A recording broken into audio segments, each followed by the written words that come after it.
Alors, le titre de l'homélie ce soir est « Le secret ». J'ai le goût de commencer avec une histoire me semble que je vous ai déjà contée, mais c'est toujours bon des fois de réentendre certaines choses un tout petit peu.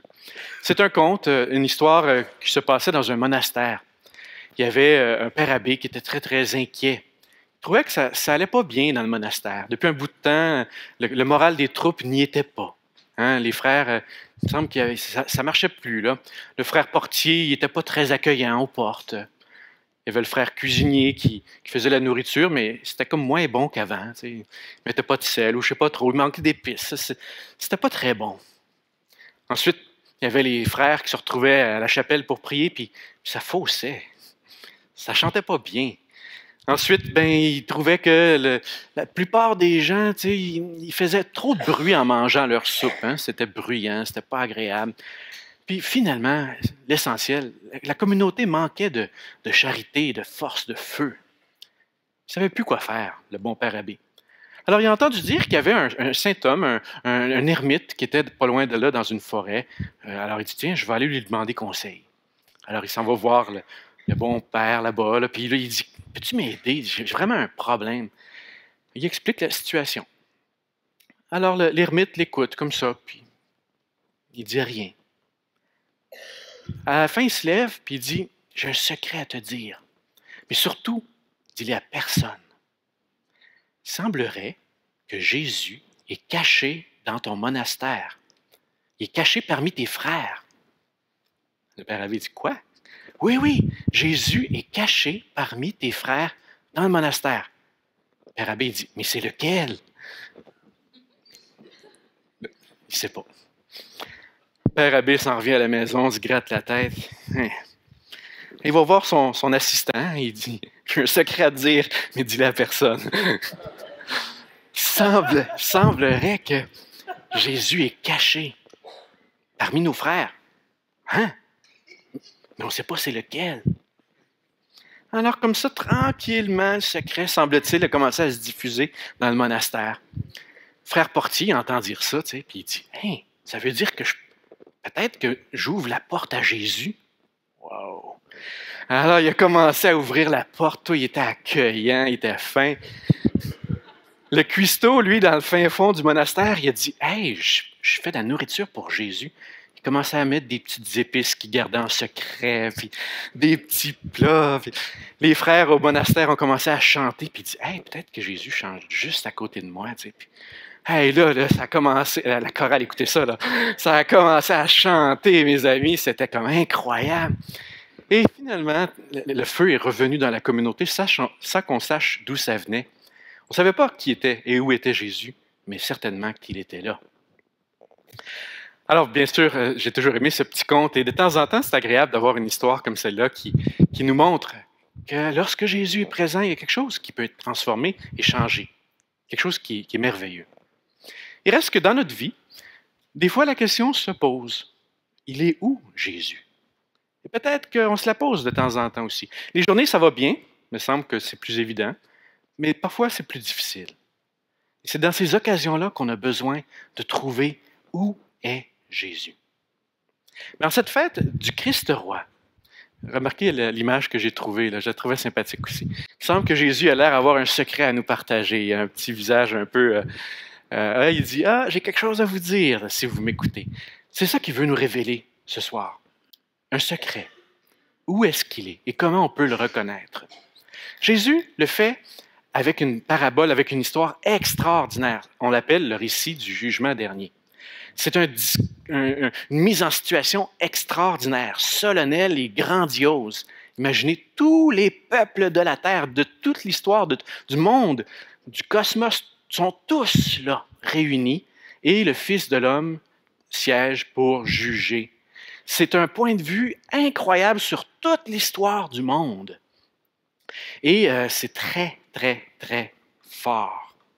Et il va faire des choses incroyables. Il va poser un regard sur l'histoire comme on n'avait jamais imaginé. Ce qui est intéressant ici, c'est que Jésus fait quelque chose qu'en général, nous autres, on ne fait jamais. Hein? Je ne sais pas, vous allez voir un film au cinéma, Puis en revenant du film, les gens vont vous dire « Hey, surtout, dis-moi pas la fin, là, hein? Dis-moi pas comment ça va finir. Là. Je vais avoir la surprise quand je vais aller voir le film. Hein? » Mais non, Jésus, il nous dit déjà la fin de l'histoire. Et il nous le révèle à nous. Parce que ce qu'il faut comprendre, c'est que le récit du jugement dernier, ce n'est pas une description du futur tel qu'il sera. On ne sait pas comment ça va être. Mais c'est une interpellation pour nous aujourd'hui, ce soir. C'est très différent. Parce que nous, contrairement aux personnages de l'histoire, on bénéficie d'un savoir incroyable. Ce qui est frappant dans l'histoire, c'est que les gens qui ont fait le bien, personne avait deviné que Dieu s'identifiait aux plus pauvres et aux plus petits. Puis ceux qui ne l'avaient pas fait, non plus. Tandis que nous, on le sait. Ce soir, Jésus, à nouveau, nous fait une grande révélation. C'est peut-être un des plus grands secrets de toute la Bible. Dieu s'identifie aux plus petits. Ça donne une dignité incroyable à toutes les personnes. Toutes les personnes, tout humain, malade, étranger, affamé, en prison, tout humain a une dignité extraordinaire. On ne peut plus interagir avec les autres de la même manière. Ça signifie qu'on est invité à changer toute notre attitude envers les autres. Puis je dirais même envers nous-mêmes. Moi aussi, Dieu peut s'identifier à moi dans ma fragilité, dans ma pauvreté. C'est comme un secret incroyable. Ça signifie, écoutez bien ça, là, que notre Dieu, il est malade. Je ne dis pas ça souvent, hein? Notre Dieu, il est malade. Notre Dieu est malade. Dieu a faim. Dieu a soif. Dieu est en prison. Dieu est en exil en ce moment. Ça me semble que c'est un bouleversement de toute notre manière de croire qui nous est présenté ce soir. Et je dirais le secret, c'est ça qu'on est invité à assumer. Et la conséquence de ça, ça va être qu'on est invité, et c'est très clair dans le récit, à agir en conséquence. Je dirais à aimer en conséquence. Donner à manger, donner à boire, visiter les malades, c'est rien de nouveau. C'est dans toute la Bible. Ce qui est incroyablement inattendu, c'est à quel point pour Dieu c'est important. Chaque geste compte. Chaque fois que vous l'avez fait à l'un de ces petits, c'est à moi que vous l'avez fait. Alors ce soir, comment on reçoit cette révélation bouleversante? Bien, d'abord, peut-être que ça nous invite tout le monde, à un premier examen. Comment j'agis avec les autres? Il y a peut-être des choses que je suis invité à transformer dans ma vie. Peut-être que certains de mes comportements ne rendent pas justice à la dignité de l'autre. Peut-être que je suis invité à faire du bien. C'est la base de toute mon attitude envers les autres que je suis invité à examiner. Mais il faut faire attention, parce que nous, les catholiques, des fois, on a un petit défi, on a des fois un petit complexe du sauveur. Okay, là? Et là, on peut être amené à penser que nous, on va prendre sur nous le soin de sauver tout le monde. Puis c'est un peu dangereux de penser que nous, on est les grands, puis on va aider les tout petits. Hein? Nous, on est les grands, on va faire comme du bien d'en haut. Attention, les tout petits, c'est tout le monde. Ce n'est pas un appel ici à faire de la charité d'en haut. C'est une invitation à une charité dans tous les sens, à toutes les personnes, à une mutualité.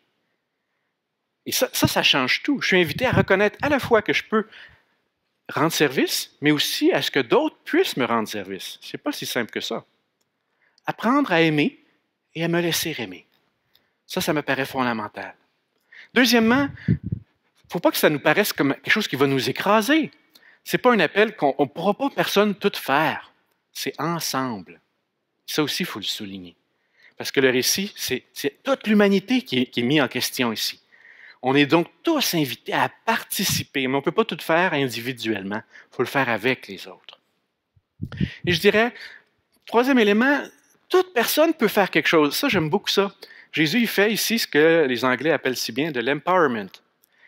Hein? Tu n'es pas trop petit pour faire quelque chose. Tu es malade, tu es paralysé, tu as l'impression que tu n'y peux rien, tu peux agir. pas question d'avoir des gens qui peuvent faire des choses, puis d'autres qui ne peuvent pas. OK? Jésus donne une possibilité d'action à toutes les personnes. Ça, je trouve ça extraordinaire. Alors ce soir, on va être invités, nous aussi, à prendre au sérieux cet évangile. Puis, remarquez que dans l'histoire de l'Église, dans l'histoire du monde, chaque fois qu'on l'a fait, le monde a été changé. Il y a des gens qui, à la lecture de cet évangile, ont décidé de travailler pour les pauvres, fonder des hôpitaux, enseigner, s'occuper des malades, des immigrants, donner à manger, à boire, visiter des prisonniers. Ce texte-là a été une source d'inspiration tout au long de l'histoire. C'est peut-être à notre tour ce soir, à nous aussi, de le prendre au sérieux. Si on prend cet évangile-là au sérieux, on va découvrir que Jésus est juste à côté de nous, qu'il est en nous, qu'il n'est pas du tout aussi loin qu'on l'avait imaginé. On va être invité à changer de comportement. Et si on le fait, c'est un monde meilleur. Pas à la fin des temps. Maintenant. Alors, en conclusion, j'aurais un secret à vous partager. J'ai appris que Jésus serait caché quelque part dans la communauté. Peut-être, je ne suis pas sûr, il est peut-être dans la région d'Ottawa ou Gatineau, même à Gatineau. Okay? Il est quelque part là. Jésus est caché. Okay? À nous de le découvrir et d'agir et d'aimer en conséquence. Amen.